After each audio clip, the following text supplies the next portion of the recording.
అనంతపురం జిల్లా రాయదుర్గం పట్టణంలోని పార్వతీనగర్లో ప్రజలు తీవ్రమైన ఇబ్బందులను ఎదుర్కొంటున్నారు.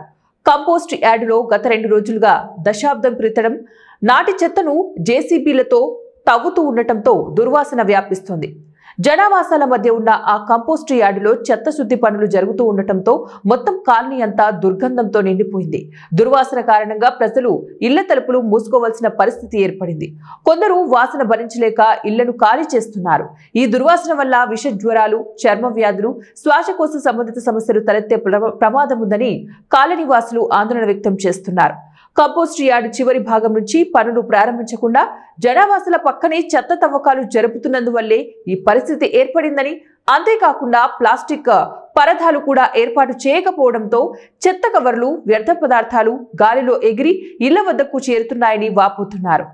అలాగే పెద్ద పెద్ద పాములు, విషపూరిత పురుగులు ఇళ్లలోకి వస్తున్నాయని కూడా తెలిపారు.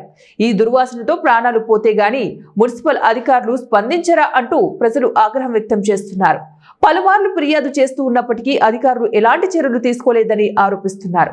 ఇప్పటికైనా కంపోస్ట్ యార్డును జన నివాసాలు లేని ప్రదేశానికి తరలించాలని పార్వతీనగర్ కాలనీ వాసులు శ్రీనివాసులు, లక్ష్మి, సరోజ తదితరులు డిమాండ్ చేశారు. 15 ದಿವಸ ಆಯ್ತು. ವಾಸನೆ ತಡೆಯೋದಾಗೋದು. ಹುಡುಗರಿಗೆಲ್ಲ ರೋಗಗಳು ಬರ್ತದವ. ಆಸ್ಪತ್ರೆಗೆ ಇಟ್ಟಿಟ್ಟು ಸಾಕಾಗೈತೆ.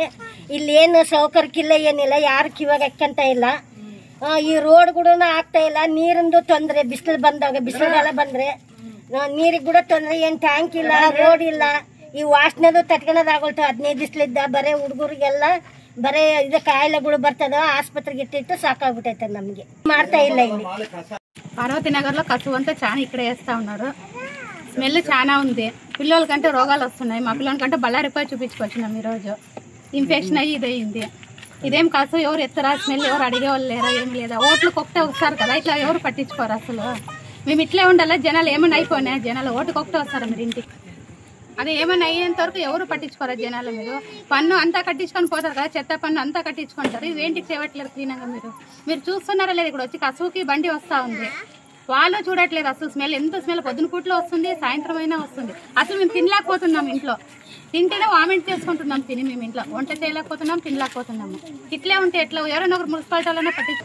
స్కూల్ నుంచి మధ్యాహ్నం పిల్లలు అంతడానికి వస్తే ఏందమ్మా ఈ స్మెల్ అని చెప్పేసి వాకులు వేసుకొని భోంచేసే కూడా అవ్వడం లేదు.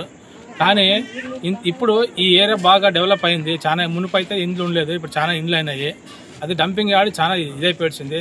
15 రోజుల నుంచి ఇట్లే ఉంది. కానీ మున్సిపాలిటీ వాళ్ళు మాత్రము ఇంటి ట్యాక్సులకి, కొళాయి గుర్తులకి వచ్చేసి కొళాయి గుర్తు 1 నెల లేట్ అయితేనే గడలు తీసుకొని వచ్చి పీక్తామంటారు. పన్ను కట్టుకోకుంటే ఇంటి పన్ను వడ్డీతో సహా చెల్లించాలంటారు. కానీ ప్రజలకు సౌకర్యం చేయకుంటే ఎట్లా? ఇప్పుడు ఇన్ని రోజుల నుంచి చెప్తూనే ఉన్నారు జనాలు. ఆల్రెడీ 32వ వార్డులో కూడా కంప్లైంట్ ఇచ్చినారు. 1వ వార్డు, 29వ వార్డు, మొత్తం ఈ ఏరియా మొత్తము జనాలు ఇంట్లో ఉండాలంటే భయపడుతున్నారు. అంటే ఏదైనా పిల్లలకు కానీ, పెద్దలకు కానీ, ముసలికి కానీ ఏదైనా అయ్యేంత వరకు మీరు పట్టించుకోరు. దయచేసి దీన్ని ఆలోచన చేసి చూడాలా. కనీసం సైట్లు చూడండి ఎట్లున్నాయి. ముండ్ల కంపలు అసలు క్లీన్ చేసడం లేదు. లైట్ కంపాలు అయితే దాదాపు ఈ ఇండ్లు అయ్యి 15 ఏళ్ళు అవుతుంది. 15 ఏళ్ళు 20 ఏళ్ళు అయింది. కనీసం ఒక లైట్ బల్బ్ లేదు. ఎన్నిసార్లు చెప్పినాం. ఏమన్నంటే మీరు డబ్బులు పెట్టుకుని లైట్ కంపాలు వేసుకోండి, వాళ్ళు వచ్చి లైట్లు వేస్తారని చెప్తున్నారు. వీళ్ళ ఓట్లు